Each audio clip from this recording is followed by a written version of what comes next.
ابو ہریرہ رضی اللہ عنہ نبی کریم صلی اللہ علیہ وسلم سے روایت کرتے ہیں، آپ صلی اللہ علیہ وسلم نے فرمایا، اللہ نے کوئی ایسی بیماری نہیں اتاری جس کی دوا نہ اتاری ہو۔ ما انزل اللہ داء، یعنی اللہ نے جو بھی کوئی بیماری پیدا کی ہے اس کے لیے شفا کا سبب بھی پیدا کیا ہے، یعنی جسمانی بیماریوں کے لیے بھی اور روحانی بیماریوں کے لیے بھی، یعنی کوئی بھی بیماری ایسی نہیں۔ ما انزل اللہ داء الا انزل لہ شفاء، مگر یہ کہ اس کی شفا بھی رکھی ہے اللہ نے۔ تو چونکہ اللہ سبحانہ وتعالی نے آسمانی اسباب کے ذریعے بیماری کی شفا کو پیدا کیا، تو اس کے لیے اتارنے کا لفظ آیا ہے، انزلہ، اتارا۔ انزال کے کئی ایک معنی علماء نے یہاں پر کیے ہیں۔ ایک قول یہ ہے کہ اس کے اتارنے سے مراد یہ ہے کہ اللہ نے اپنے بندوں کو اس کے متعلق آگاہ کیا ہے، یعنی خبردار کیا ہے، بتایا ہے۔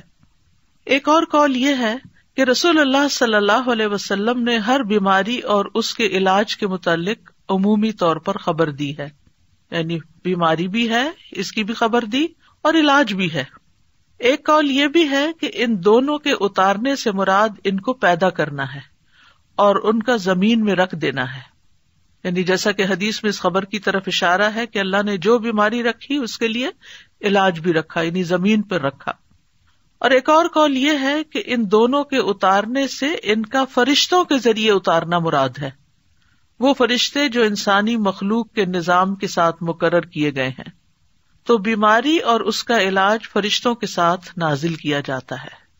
اور ایک قول یہ بھی ہے کہ اکثر بیماریاں اور ان کے علاج بارشوں کے اتارنے کے ذریعے سے ہوتے ہیں،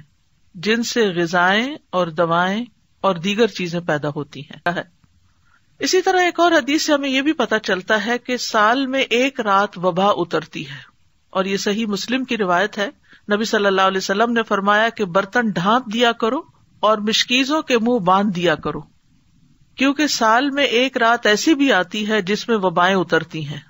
اللہ کے اذن کے ساتھ، اور وہ ایسے برتن پر جسے ڈھانپا نہ گیا ہو، یا وہ مشکیزہ جس کا منہ نہ باندھا گیا ہو،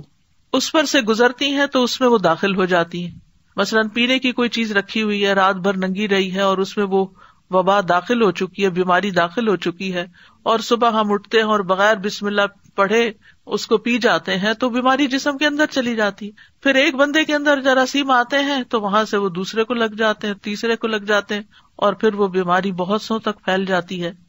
تو بہرحال بیماری بھی اللہ کے اذن سے ہی آتی ہے، اور ہمیں اس معاملے میں احتیاط بھی کرنے کی ضرورت ہے، اور دوا اور علاج کی بھی ضرورت ہے۔